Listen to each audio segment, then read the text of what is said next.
Welcome back. She was the ultimate Hollywood icon, but off-screen she faced extreme adversity. Judy Garland, of course, was born 100 years ago, but along with all the stardust, she had experiences of addiction and homelessness too. Well, now, two other legends are paying tribute to her on her centenary. Bonnie Langford and Lisa Maxwell both appear in Judy Garland, No Place Like Home. Thank you so much for joining us.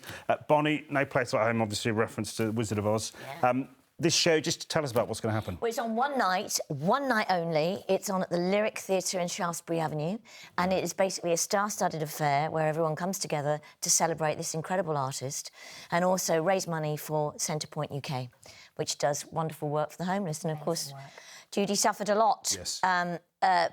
Which is a shame because, you know, you sort of remember this tragedy that goes along with this absolutely stunning artist who had a catalogue of amazing movies, songs. She's a wonderful actress, and we're just celebrating her with joy and love. Why is she so iconic, Lisa, do you think, after all this time? Oh, my goodness. I just think because she was such a human. I mean, she wasn't just a singer. I think every time she performed, she opened a vein for the audience and they felt it, and I think they appreciated her being so authentic and open. And I think her personal struggles were so well documented as well. You know, her struggles with alcohol and drug addiction and mental health and weight problems and so on.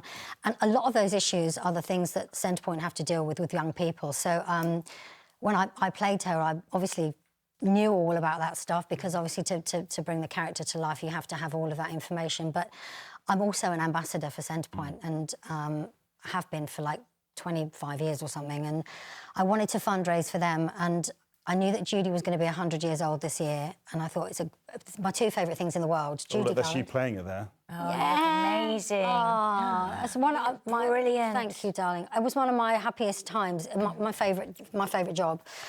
So I thought, take the legend and the legacy of this amazing woman and celebrate it, and then, in so doing, shine a light on the amazing work of Centrepoint. And they need money, like a lot of charities, you know.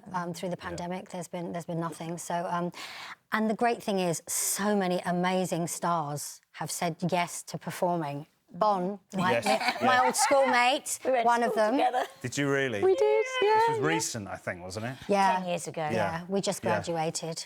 What was it? I mean, Judy Garland was a child star, obviously. I mean, part of her story, do you sort of feel some of the stuff she went through?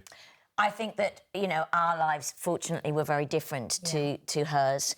And, you know, her story is one, you know, not only did she start when she was very young, but, you know, there was a lot of pressure and the studio system was very different for the likes of us.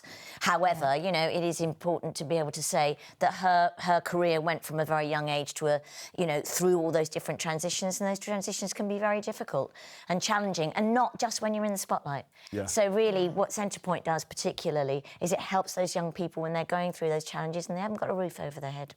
There she is there on the wall. You've got a connection Iconic. to her as Can well. I just also say that she was actually homeless too? I mean, that was the connection, you know. There was a point where she didn't have anywhere to live, and she was, as opposed to sofa surfing, which a lot of young people and homeless people do nowadays, she was actually hotel surfing, if you like.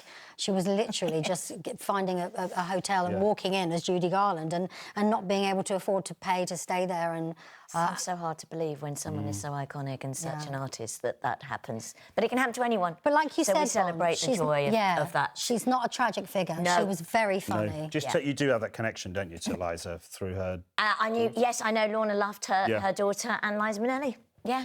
So this is going to be fantastic. This is going to be later this month, isn't it? This show. Just November 28th, the Lyric Theatre in Shaftesbury Avenue. It's a Monday night, so it'll be great because everyone needs somewhere to go and sit and enjoy gorgeous songs. There's an absolute host of stars who are appearing. Yeah, I mean, so many. There's like 25 stars. Oh, yeah, just give us some of the other names.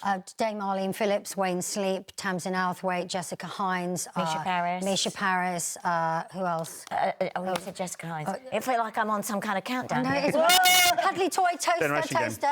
That is a veritable smorgasbord of entertainment. Tickets at NIMAX Theatres. Fantastic. We will all be there. Thank you so much for that. Great to have some stardust on the programme. Thank you, Bonnie, and thank you, Lisa, as well. Pleasure. Thank you so much.